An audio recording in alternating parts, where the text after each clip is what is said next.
আসসালামু আলাইকুম আপু ভাইয়ারা। এই তীব্র গরমে আমাদের পরিবারের সবার নিজের স্বাস্থ্যের কথা খেয়াল রেখে আমি দুইটা জুস বানিয়ে থাকি প্রায়। আর আসসালামু আলাইকুম আপু ভাইয়ারা, আজকে আমি কাঁচা ফজলি আমের একটা জুস বানাবো, আর একটা হচ্ছে এসএমসি ফুড স্যালাইনের জুস চিয়া সিড দিয়ে কীভাবে বানায় আপনারা শুরু থেকে দেখতে থাকেন। আর এই জন্য আমি উপকরণ হিসাবে যা যা নিয়েছি আপনাদেরকে দেখিয়ে দিই।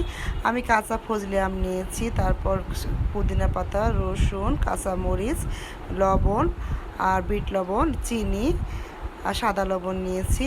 আর প্রথমে আমি কাঁচা আমকে কুচি কুচি করে কেটে নিয়েছি, আমি ফজলি আমের বানিয়ে থাকি এটা। তারপর কাঁচা মরিচ, রসুন, পুদিনা পাতা, সাদা লবণ, বিট লবণ দিয়ে দিলাম। এখন আমি 200 গ্রামের মতো চিনি দিয়ে দিচ্ছি, আপনারা যেরকম মিষ্টি খাবেন সেই অনুযায়ী দিয়ে দিবেন। তারপর আমি ঠান্ডা পানি দিয়ে দিলাম, যত কাপ আমি বানাবো, যেহেতু আমরা তিনজন অনুযায়ী 3 কাপ বানালাম। তারপর আমি ঢাকনা দিয়ে ব্লেন্ডারে ব্লেন্ড করে নিয়ে আসছি। এই তো ব্লেন্ডারে ব্লেন্ড করে নিয়ে আসলাম। আর দেখেন কি সুন্দর, এত সুন্দর টেস্ট হয় ভাইয়ারা, আপনারা বাসায় না খেলে বুঝতে পারবেন না। আর অবশ্যই বাসায় বানিয়ে খাবেন, এই তীব্র গরমে এটা অনেক ভালো হয় স্বাস্থ্যের জন্য। আর এইদিকে আমি ঠান্ডা পানি জগের মধ্যে ঢেলে দিচ্ছি।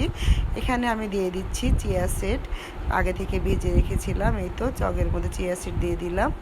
তারপর এসএমসি ফুড স্যালাইনটা আমি দিয়ে দিচ্ছি, এই স্যালাইনটার জুস অনেক সুন্দর হয়। তারপর সাদা লবণ, বিট লবণ আর পরিমাণ মতন চিনি দিয়ে দিলাম। চিনি যেরকম মিষ্টি খাবেন সেই অনুযায়ী দিয়ে দিবেন। এখন ভালোভাবে নাড়িয়ে নিলাম, হয়ে গেল আমার একটা জুস। আর ওইদিকে আমের জুস হয়ে গেল। আর দুটাই জুস অনেক টেস্ট, যা চিন্তার বাইরে। আর অবশ্যই আপনারা এই গরমে বাসায় করে খাবেন। আর আমার তো বানাচ্ছি আর আমার জিভে জল চলে আসছে, আমি এখন ভয়েস দিচ্ছি, মনে হচ্ছে পেলে আবারও খেতাম।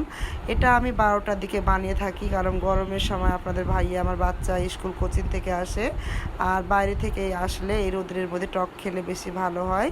আর দেখতেই পাচ্ছেন আমি ঢালছিতে মনে হচ্ছে আমি বোরহানি ঢালছি। আর কত সুন্দর একটা কালার। আমি ডেকোরেশন করার জন্য আমার গাছের পুদিনা পাতা দিয়ে দিলাম। আর এটা আপনারা পুদিনা পাতা দিয়েই চেষ্টা করবেন, আর না পেলে আপনারা ধনিয়া পাতাও দিতে পারেন, কিন্তু পুদিনা পাতাটা অনেক টেস্ট হয়। আর এখন আমার বানানো হয়ে গেছে।